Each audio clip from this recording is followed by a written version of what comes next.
Hello again. I'm Jeffrey Kerr, back here with Alex Meyer discussing our predictions for the Emmys. We already talked about the comedy series categories. Now we'll be getting on to the drama series. All right, so I shall start reading off the nominees for Outstanding Drama Series, and they are Better Call Saul, The Crown, The Handmaid's Tale, House of Cards, Stranger Things, This Is Us, Westworld. So I guess there are two things exciting about this race. The first being that after having won this award 2 years in a row, Game of Thrones isn't eligible this year, given that seventh season debuted after the eligibility period for the 2016-17 season. What's also exciting is that 5 out of the 7 nominees for Outstanding Drama Series this year are new shows. But which one of them could win? We're here to discuss. All right, yeah, and this is probably going to be one of the most nail-biting awards of the night because there's a good chance quite a number of these could win, but based on my current rankings, I have Stranger Things in first place, The Handmaid's Tale in second, Westworld in third, This Is Us in fourth, The Crown in fifth, Better Call Saul in sixth, and House of Cards in seventh.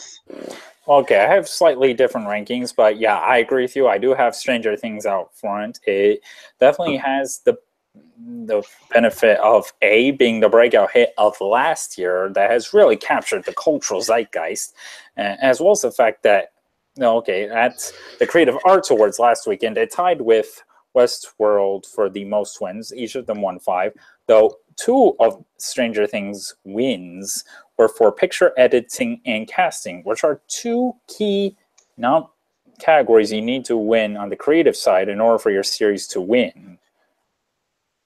Mm-hmm.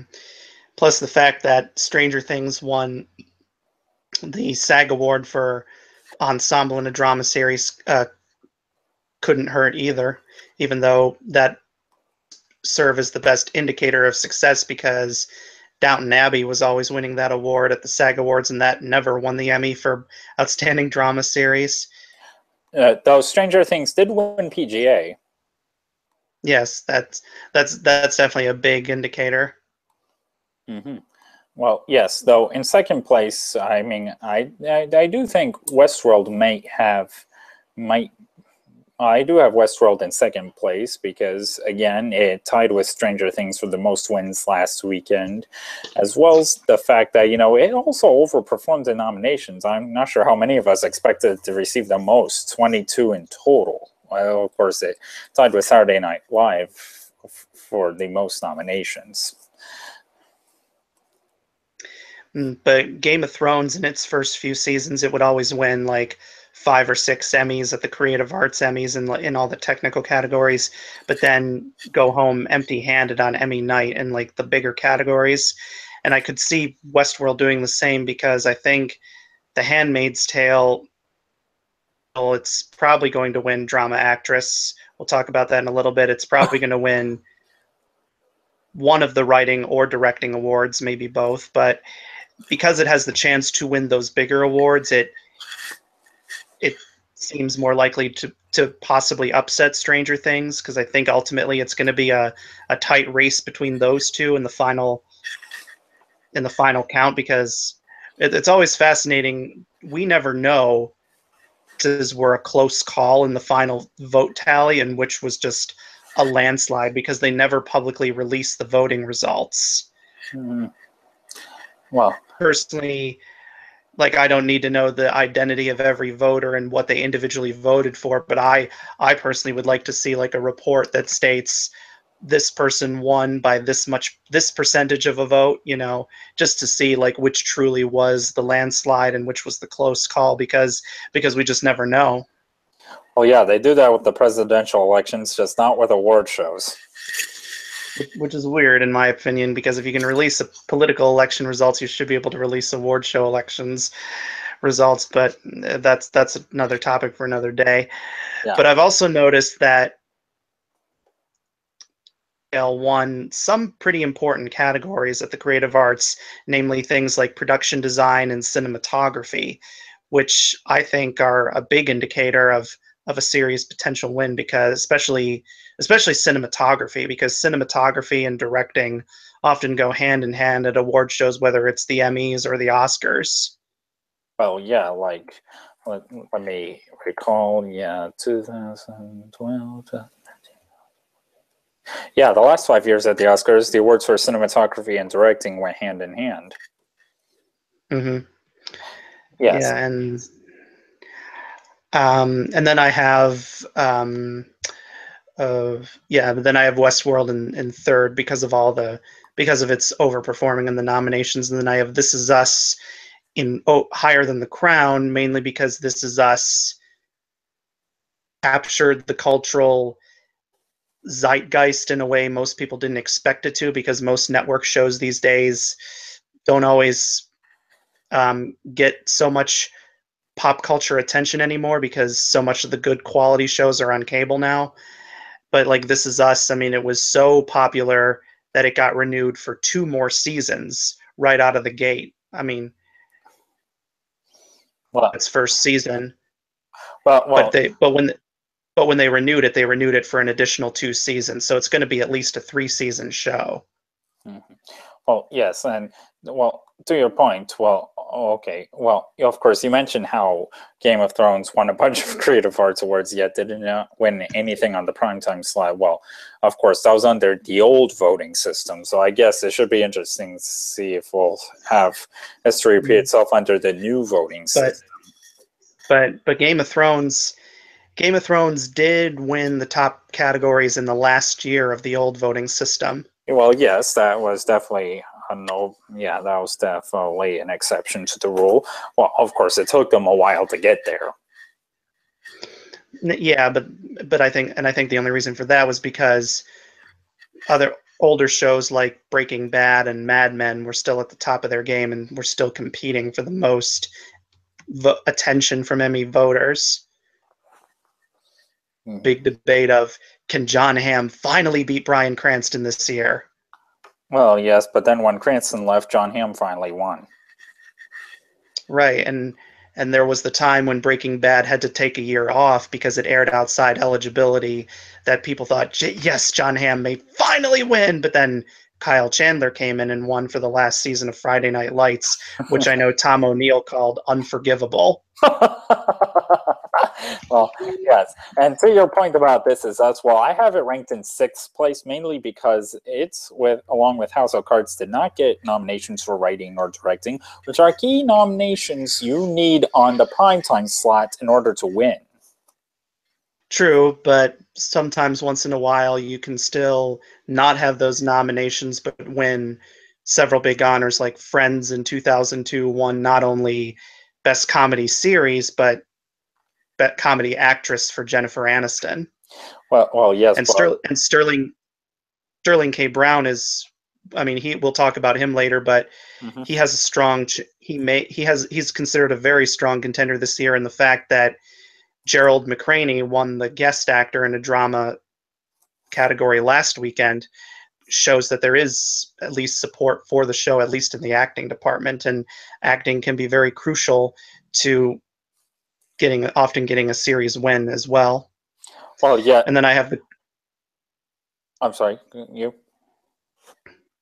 I was just going to say I have The Crown lower because it didn't get as many Emmy nominations as we thought it would, but it Well, still got key nominations regardless. well, I'm not sure if The Crown really underperformed that much. I mean, it got all the key nominations we expected. I mean, I believe it did miss editing, so that's a key nomination on the creative side that's missing. Mm-hmm. Yeah, well, it did miss a few acting nominations, like Vanessa Kirby for supporting actress. She would have been Sorry. I was just saying she would have been a great nominee there. Well, I don't know if she'd win. She'd well, win, but she was worthy of a nomination. I mean, she was never a sure thing to get in. I mean, we all knew Claire Foy and John Lithgow were the safer ones to get in, whereas I'm not sure if I mean, at least didn't overperform like some of the other shows nominated, like Handmaids or Westworld. Right. Well, I mean, but yeah, I mean, I just kind of place my rankings based on like overall buzz with like critical acclaim as well as just previous success at other award shows if they did compete earlier, as well as just I guess buzz. House of Cards and Better Call Saul I have ranked at the bottom too, simply because they've been around the block many times before, and the new contenders have just outshone them, way more, even if those shows are still considered good. Hmm. Well, yes, and a thing I want to say is that, well, yes, and the acting branch may be a deciding factor, but then again, as we see at the SAG Awards, or on the film side at least, when we see films like The Help or American Hustle or Hidden Figures One Ensemble, that does not guarantee they're going to win the Best Picture Oscar. No, but a big difference between SAG and the Television Academy is SAG is entirely actors, whereas with the Television Academy, while you are limited to a certain extent by your branch of which categories you can vote, every member can vote for the program categories, Well, regardless of what branch they belong to. that's true. So I guess it should be interesting to see if the lack of writing or directing nominations really hurts This Is Us. But, oh yeah, as for the rest of my rankings, yeah, Stranger Things first, Westworld in second, Handmaid's Tale do have in third. I definitely think that's something to keep an eye out for. It's Hulu's first entry into the drama series category that just so happens to be culturally relevant to the times we're living in. The Crown I have in fourth place, Better Call Saul in fifth, This Is Us in sixth, and House of Cards in seventh. All right. Why don't we move on to the next category, which is lead actress in a drama series? All right, read off the nominees. All right, and the nominees are Viola Davis, How to Get Away with Murder; Claire Foy, The Crown; Elizabeth Moss, The Handmaid's Tale; Kerry Russell, The Americans; Evan Rachel Wood, Westworld; and Robin Wright, House of Cards. All right, so yeah, speaking of overdue for Mad Men, well, I do have Elizabeth Moss out front. I think even if she wasn't overdue, I think if this was her very first nomination, I still think she have a very good shot because, it just almost seems like if this was a movie and she was competing for the Oscar, well, it would seem like the role that would usually like win the Oscar. Mm-hmm. Yeah. Like it, yeah, well, yeah, there's enormous gravitas. I mean, she kind of uglifies herself, and yeah, it really seems like such a marathon role. Yeah, I mean, and there's quite a lot of scenes in it where she doesn't even talk. We just hear her voiceover, so all she can do is just use facial expressions to convey what she's thinking. Well, yes, and and not to mention, I guess another thing that usually helps you win the Oscar is go the full Monty. Oh yeah, yeah, that is true. Well, to a certain extent, as long as it works in the context of the story. If it's like just there just to be there, then it might turn some people off. Well, yeah. Um, but this is my rankings. I have Elizabeth Moss in first place. I have Claire Foy in second, Viola Davis in third, Robin Wright in fourth, Evan Rachel Wood in fifth, and Kerry Russell in sixth. And this is the first of my super bets. And Oh. I should mention that when we say super bets, we're not actually betting real money. We're not doing real gambling here. This is just a fun concept where if you make a super bet and you're correct, you'll win a lot of extra points when you're ranked in terms of who scored the highest in making accurate predictions. Uh-huh. Well, yes, and I don't have a super bet here, mainly because I like to be, better safe than sorry. Plus, there's probably another category we'll get to soon where I do have a super bet that I probably feel a little more confident is more of a sure thing. But yeah, Elizabeth Moss, I definitely have winning.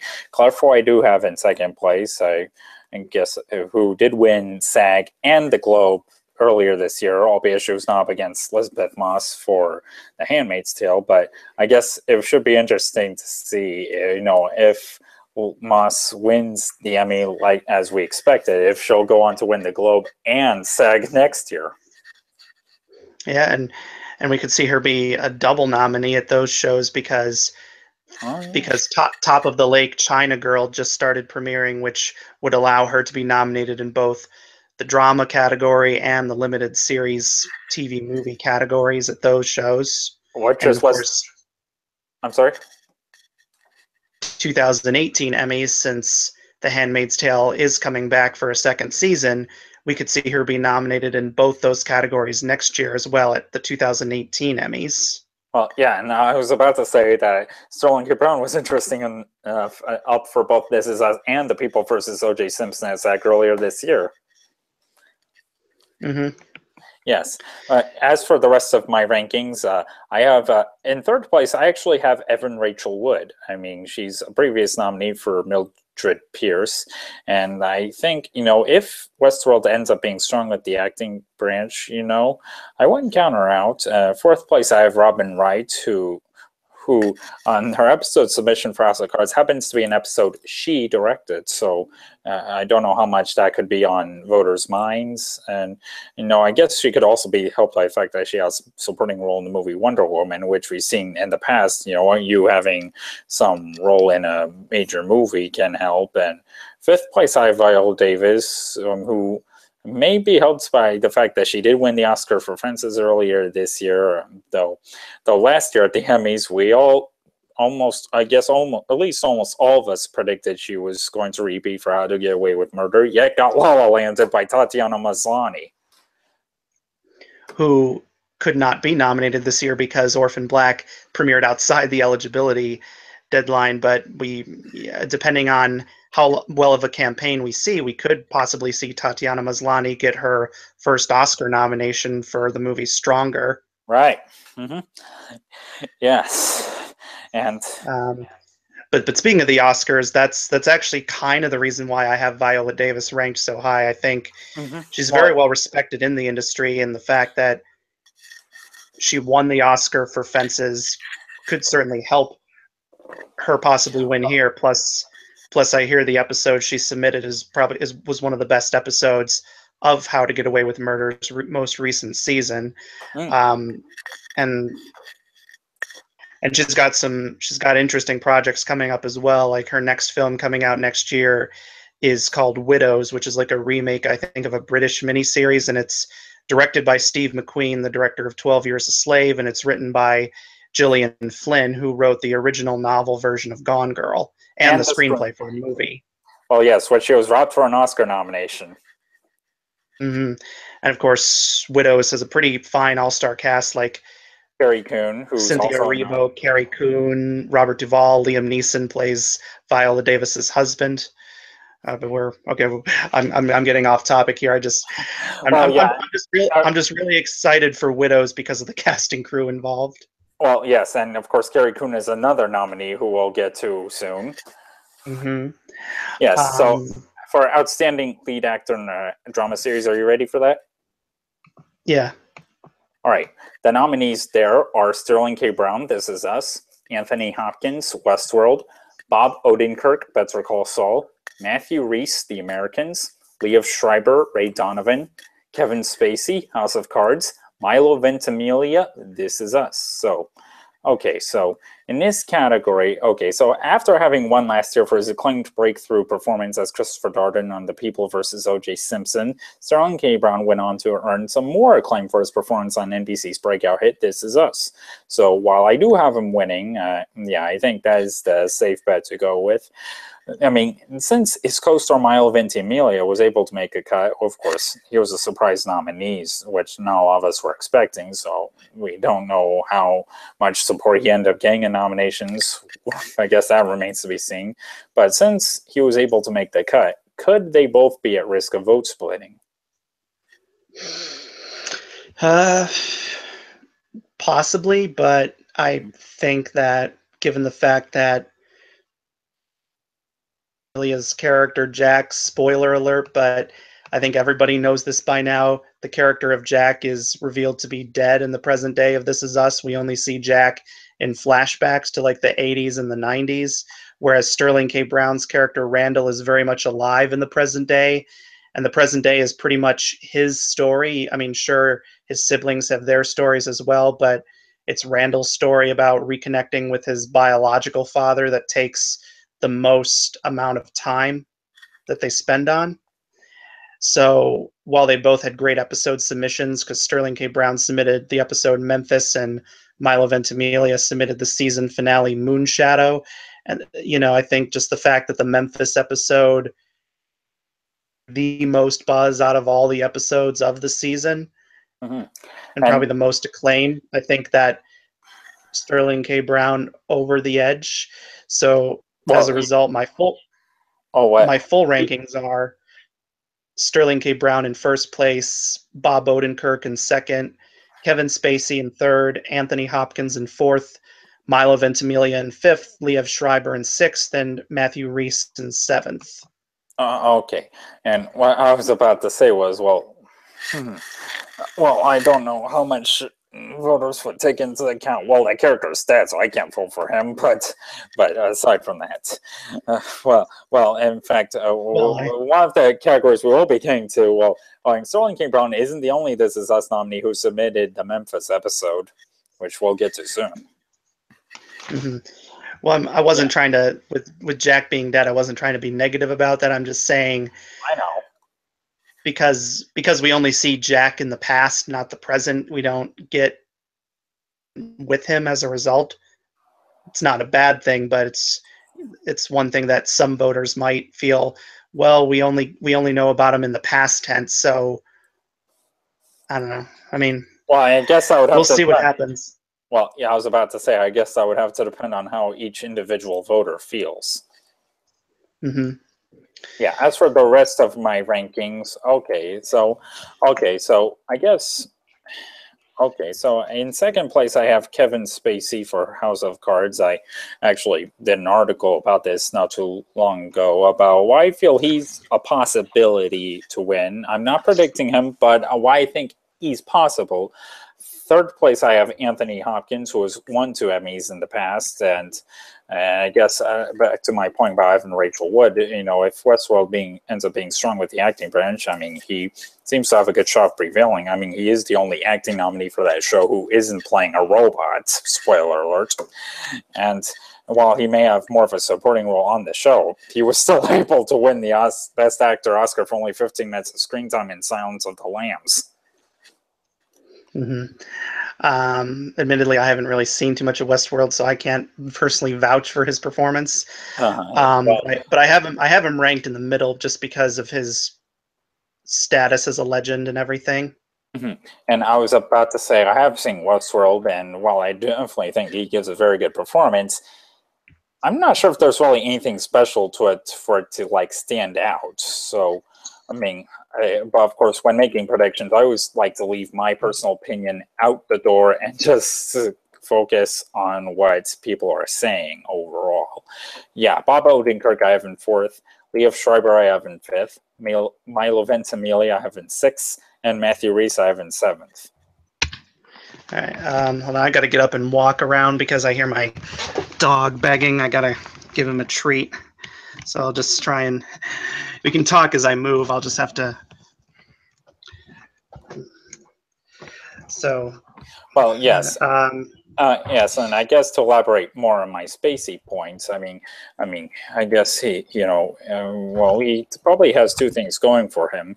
One being the relevance of House of Cards now, which I guess can make or break his chances. So who knows? And also his visibility over the past few months. I mean, even though he may not have received the best reviews, I mean, he still got to show his versatility as host of the Tonys this past year, as well as appearing in the sleeper hit Baby Driver. Again, to my point about Robin Wright, appearing in this hit film. So again, that visibility factor. But yeah, I do have Sterling winning. So are you ready to talk about the next category? Yeah, hold on. I just broke a treat in half for my 2 dogs as I split the treats with them so that they both get their fair share. Mm-hmm. That's good. So with the rest of my rankings, so I had Bob Odenkirk in second place because it seems everyone feels he's long overdue to win an Emmy for playing Saul Goodman because he's been nominated several times for Better Call Saul. I don't think he was ever nominated on Breaking Bad. And then Kevin Spacey I have in third because of his visibility factor and kind of the fact that he came out as Frank Underwood at the end of the Tony Awards. Yeah. Where he said, I want to get the hell out of here before Bette Midler thanks anybody else. well, yeah, and talk about overdue, because not only is he overdue for Frank Underwood, but overdue in general. Right. Yeah, because Kevin Spacey has still never won an Emmy, and he could, if he does, he triple crown of acting. That's right. So, are you ready for the next category? Hold on, let me just switch over here. Okay, to drama supporting actress, and I do have the nominees here. Okay, whoa.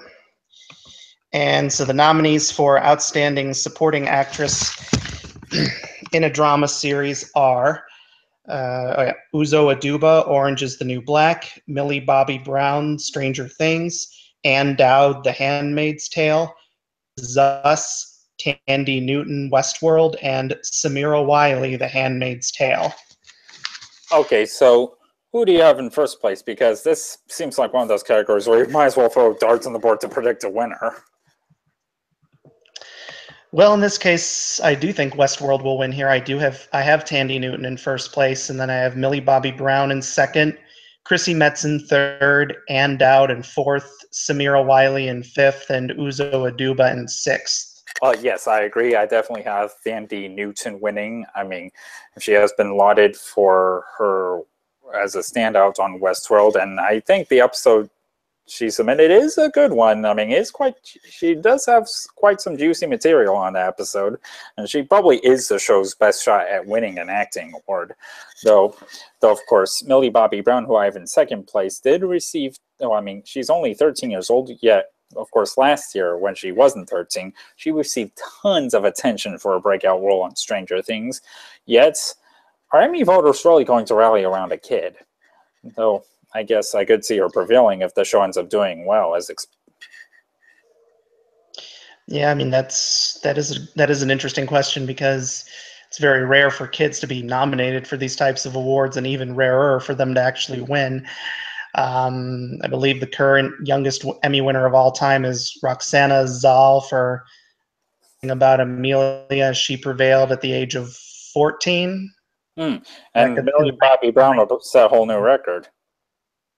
Yeah, I mean, if she actually does win, I just wonder what her speech will be like. I wonder if she'll be just all speaking rapidly, trying to thank everyone at once, or if she'll be like when she won her Oscar for the piano at the age of 11, where, well, first of all, she was so shocked because that year was supposedly Winona Ryder for The Age of Innocence. Oh, of course, it's on Stranger Things. Yes, I know. And if you watch the video of Anna Paquin winning her Oscar, the look on her face when Gene Hackman announces her name, she's like so stunned. She's like, someone has to like nudge her to go up there, and she just and it's like for a whole 15 seconds that she can't talk. She's like, oh, I'd like to thank blah blah blah bye. But I think Tandy Newton has the advantage mainly because she's one of those veteran actresses who's been working for 20 years or so. I mean, she's been in many great movies and TV shows. Probably her most notable role is her role in the 5 Oscar winner for Best Picture, Crash. Very controversial winner there. Well, mainly for the fact that it beat out Brokeback Mountain, and if it had won in another year, I don't think it would have generated controversy. But yeah, but that's a whole that deserves its own video topic because of how that. But the point is, Tandy Newton, she's even if you don't know her name, you in at least one or two movies sometime in your life, and this is like, she's just seems to have kind of said. I mean, even from what I read of the episode description that someone wrote on Gold Derby, it seems very much like an Emmy-winning episode from the description that I read. Yeah. Yes. Though. But I have Millie Bobby Brown in second place because of all the buzz she received on Stranger Things, and I did finally watch it after waiting a whole year because of other things I got caught up in, and phenomenal, especially for the fact that she speaks very minimal dialogue, and that's hard for a child actor to do. Yeah. Yeah, and third place, we should say, is Chrissy Metz, who has the narrative of how she went from rags to riches when she got her breakout role on This Is Us. Right, I believe she said something like she only had 81 cents in her bank account when she landed the role, something like that. Mm-hmm. So she was like literally on the verge of like homelessness or something when she landed the role. Mm-hmm. But she's had a lot of great episodes. She could very easily well win, and then so it's going to be a real nail biter between those three. Mm-hmm. Yes. As for fourth place, Ann Dowd, fifth place, Uzo Aduba, and sixth place, Samira Wiley. I think Wiley and Dowd are probably likely going to split the vote here, and Uzo, who won, who has an interesting track record with her role on Orange Is the New Black at the Emmys, because she first won it as a guest actress in a comedy series, then won supporting on the drama series, then was snubbed last year, and now is back in again. Mm-hmm. Yeah. Well, I had both of them. I had Ann Dowd and Samira Wiley both ranked higher than Uzo Aduba because I wasn't sure if Uzo Aduba would come back, and I think Samira Wiley, they're both in each other's submissions, so therefore they both kind of help each other possibly win. Because I heard one of the reasons why Felicity Huffman won for Desperate Housewives, even though she was nominated against almost all of her co-stars, is because she had the presence of not only her own submission, but being in her co-star's submission as well. That's a good point. So I mean, and plus, I mean, and Ann Dowd in particular, again, that's kind of like Tandy Newton, veteran actress who's been working for several decades. Even if you don't know her name, you've probably seen her face in at least a movie somewhere, or TV show, because Ann Dowd is pretty much everything you can possibly imagine. Well, not to mention Ann Dowd was also a guest actress nominee on the drama side this past weekend for The Leftovers. Mm-hmm. That's true. Well, yes, but she didn't. Oh, I'm sorry. But she didn't win there, unfortunately. But I do think the rightful winner did win of that, and that being Alexis Bledel for The Handmaid's Tale. And everything's connected. but The Handmaid's Tale, Ann Dowd in particular, her character is just so vicious. You just love to hate her because she's such an evil woman in that show. It's just like you just want her character to burn in hell. So she's sort of like the winking devil. Right. I'm trying to think of another character or a real life person I can compare her to. Well, what she is it's her job to brainwash people into accepting this new Aryan society. Uh-huh. Yeah. So, are you ready for the next category? Yep. All right. For Outstanding Supporting Actor in a Drama Series, the nominees are Jonathan Banks, Better Call Saul, David Harbour, Stranger Things, Ron Cephas Jones, This Is Us, Michael Kelly, House of Cards, John Lithgow, The Crown, Mandy Patinkin, Homeland, Jeffrey Wright, Westworld. So back when The Crown debuted on Netflix last fall, it seemed that John Lithgow had a great shot of winning here for his towering performance as the Prime Minister Winston Churchill.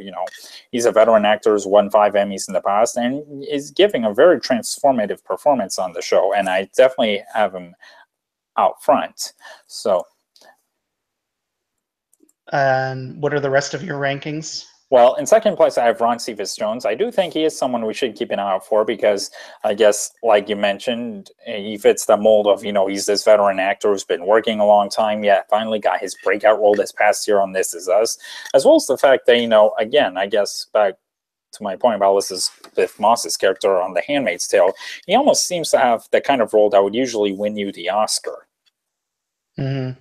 Well, same thing with John Lithgow. And speaking of that, I mean, Gary Oldman's the front runner to win the Oscar for Best Actor for also playing Winston Churchill.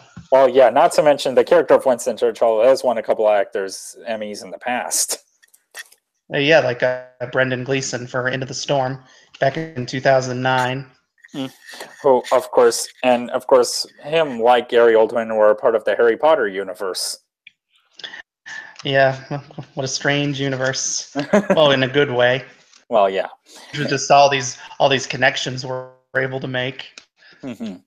Yes. Yeah, 6 degrees of something. Mm-hmm.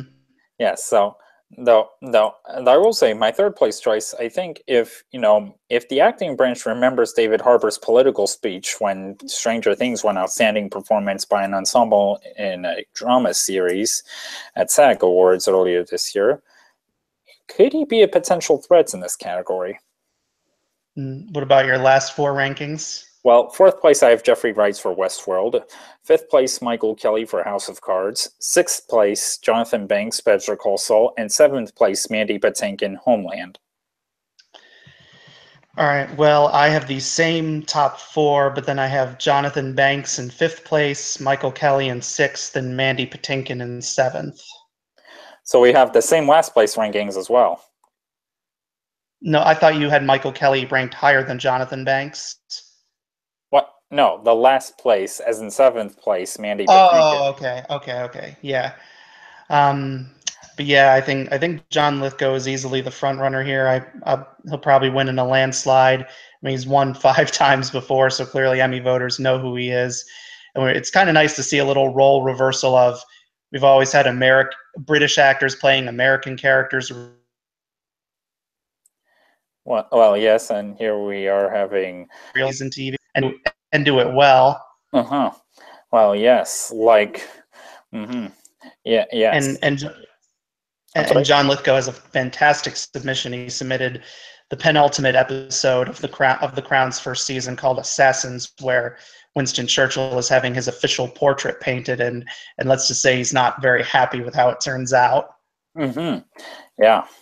But he and the painter, while he's sitting for the portrait, he and the painter get into this very emotional discussion about how both of them died, and it's a very moving part of that episode. So, but I have Ron Cephas Jones in 2nd place, mainly because of the strength of his episode submission, which is Memphis like his on-screen son, Sterling K. Brown. In 3rd place, partly because he really kind of made himself be noticed with his SAG Award speech, and the fact that he did choose a great submission for himself. He chose the season finale where he and Winona Ryder's character Joyce are going into the Upside Down to rescue Will. He's having a flashback about when his own daughter died of cancer. So that's definitely some very dramatic material. And then Jeffrey Wright, I have in 4th place. I have Jonathan Banks in 5th because I know that some people may feel he's overdue for a win just because he's been working for a very long time, and this is I don't know his exact number of Emmy nominations from his whole career, but he has more. He's been nominated for more programs in the supporting actor in a drama series category than any other actor in history. He was nominated first for Wise Guys in the late 80s, then for Breaking Bad, and then for Better Call Saul. That's a good point. I might just move him up. And I know many people like the episode he submitted where his character is kind of like front and center based on the description. And the only reason why I have Michael Kelly higher above Mandy Patinkin is because I honestly didn't think Mandy Patinkin was ever going to get nominated here again, because the last time he was nominated was, I think, in 2014. Mm-hmm. And I doubt his involvement with the Great Comic controversy is going to help him. Yeah, well, but to be fair, he got nominated for Homeland before that whole controversy even happened. Well, yes, I meant in terms of winning. Right, but who knows how many Emmy voters actually paid attention to that. I don't know how many of them follow up on news of the theater. Well, yes. So I guess on to the next category. Okay, and that is Outstanding Directing for a Drama Series. And the nominees are Vince Gilligan for the Better Call Saul episode Witness, Stephen Daldry for the Crown episode Hyde Park Corner, The Handmaid's Tale episode The Bridge, Reed Morano for the Handmaid's Tale episode Offred, which is the pilot, Leslie Linka Glatter for the Homeland episode America First, Stuffer, aka the Duffer Brothers, for the Stranger Things episode Chapter 1, The Vanishing of Will Byers, and Jonathan Nolan for the Westworld episode The Bicameral Mind. Mm-hmm. Okay, so I don't know how much you and I will agree on this, but in first place, I have Stranger Things winning this, with Westworld in second, Hyde Park Corner in third, the pilot episode of The Handmaid's Tale in fourth, Better Call Saul in fifth, the Bridge episode of Handmaids in sixth, and Homeland in seventh. Yeah, I definitely have some very different rankings. I actually have Offred in first place. Then I have Stranger Things, The Vanishing of Will Byers in second, Westworld, The Bicameral Mind in third, The Crown Hyde Park Corner in fourth, The Handmaid's Tale, The Bridge in fifth, Better Call Saul Witness in sixth, and Homeland America First in seventh. Well, a reason I'm going with Stranger Things there, well, I guess one reason, first of all, of course, I do have Westworld and Stranger Things ranked in the top two, well, mainly because I guess of the two categories they're nominated in, they really seem more like directorial achievements than writing achievements, which, not that the writing isn't any good. I mean, I'm just saying, of the two, the directing probably stands out more given their visual accomplishments. And, well, yeah, I have Stranger Things winning here. I think if it were to win here, or writing, or both, that would be a good sign for it to win drama series. Well, one thing I've noticed is that, particularly in drama, but I've kind of noticed this in comedy too, it seems more often what wins writing tends to win more of the drama series category, and comedy to a certain degree, but directing often seems to go to shows that or aren't even nominated that year. Like, I know Boardwalk Empire for directing, I know it was nominated for its first season when Martin Scorsese won the Emmy for directing the pilot, but then it won another Emmy when I don't think it was nominated for drama series. And so, and we've seen other, so, and The Handmaid's Tale, one thing it seemed to always be praised for, I'm sure it was praised for writing, but when reviewing the episode Offred, one thing they almost always seemed to praise the most was Reed Morano's direction of the episode. Which you could see, because Reed Morano, even though she directed, her main background is actually cinematography. She's primarily a cinematographer. So of all people, she clearly knows how to stage a shot, adjust colors for a shot, because with The Handmaid's Tale, one key thing is showing the colors of the costumes, particularly the red robes that the handmaids wear and the blue robes that the commanders' wives wear. Stand out as their society symbols. Mm-hmm. Well, yes, and what I was about to say was, okay, I know pilot of Boardwalk Empire ended up winning, which was for Martin Scorsese. It won again the year later, and by the way, it was nominated for drama series that year. Oops, my bad. And David Fincher won the following year for the first episode of House of Cards. Right. Yeah, I mean, I think like, yeah, and then I'm trying to think what won the next year after that. True House of Detective. eh. Yeah, so with things like with those kinds of people, like with David Fincher, Cary Fukunaga, and then of course the last 2 years it was Game of Thrones winning, and that did win drama series. But it seems that with directing, they always focus on the person who, I guess, puts the most art of filmmaking into the submitted episodes. And I could see how in terms of directing, some people might, it's just, I don't know, like maybe not as high art directing as The Handmaid's Tale. Well, But the rules get broken every year, you know. no, I know. I just have a feeling that with The Handmaid's Tale's winning, The Handmaid's Tale's wins for cinematography and production design, particularly cinematography, I think that really helps it possibly have an advantage in the category. Hmm. Well, let me take a look at the history of the cinematography category, but I guess other people we should keep an eye out for is, I guess, Stephen Daldry, because he does fit that mold of, veteran filmmaker who's nominated for directing an episode of television, like David Fincher or Martin Scorsese. Mm-hmm. And then Jonathan Nolan, we should mention he's the younger brother of Christopher Nolan. Oh yeah, it's a great year for the Nolan brothers. Mm-hmm. Well, family. But why don't we okay. on to writing? All right, and I shall be reading the nominees there. Well, and I was about to say, well, family in general, since they're both their business partners happen to be their wives. Yeah, quite a common thing. Uh-huh. So the nominees for Outstanding Writing for a Drama Series are The Americans for the episode The Soviet Division, written by Joel Fields and Joe Weisberg.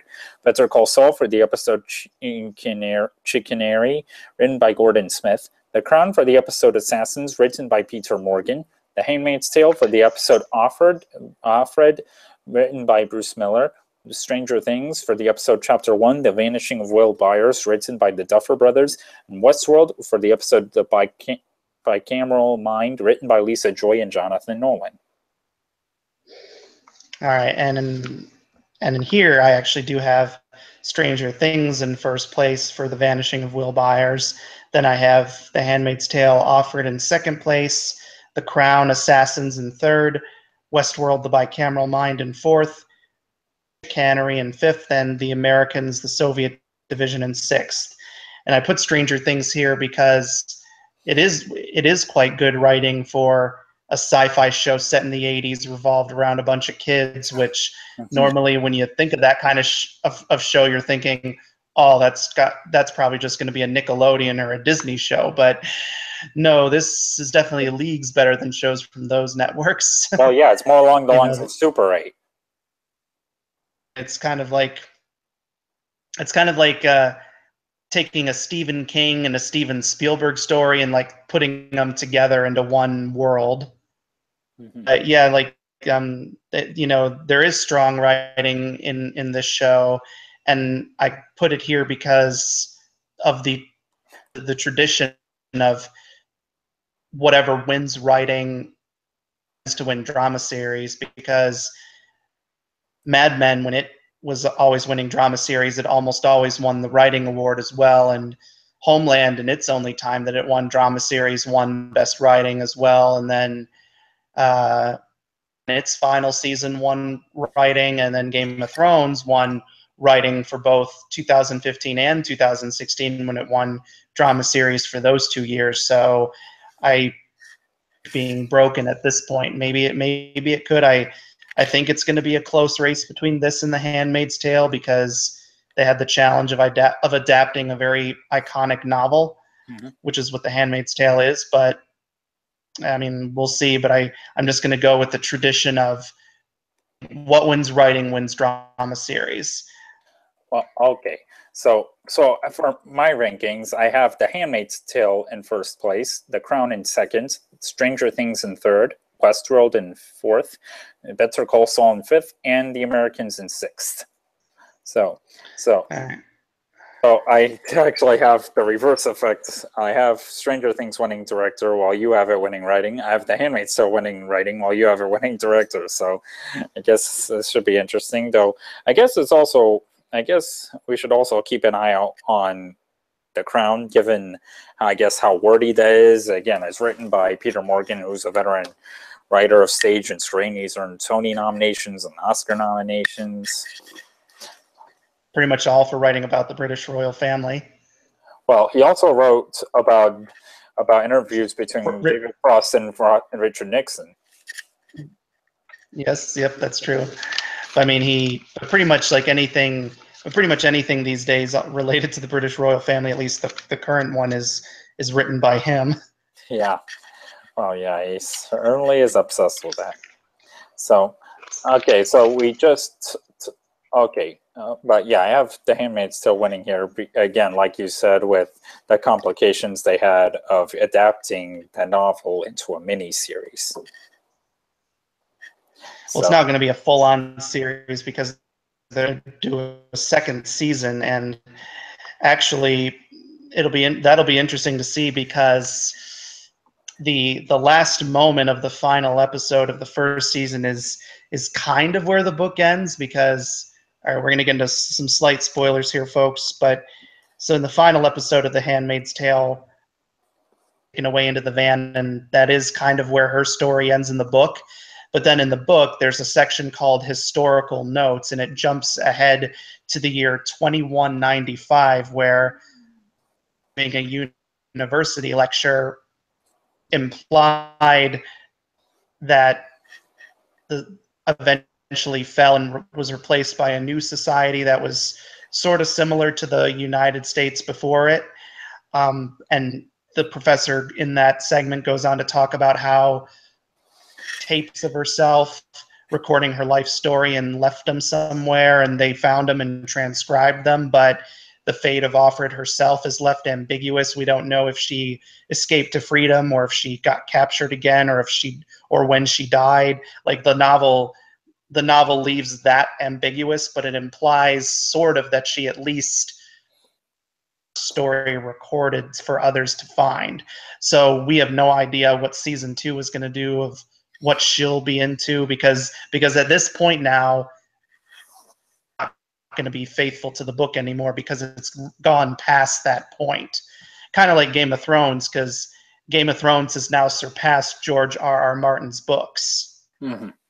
Well, yes, and I guess, okay, so we've now gone through all the drama series categories, so we'll be back in a moment for the limited series movie categories.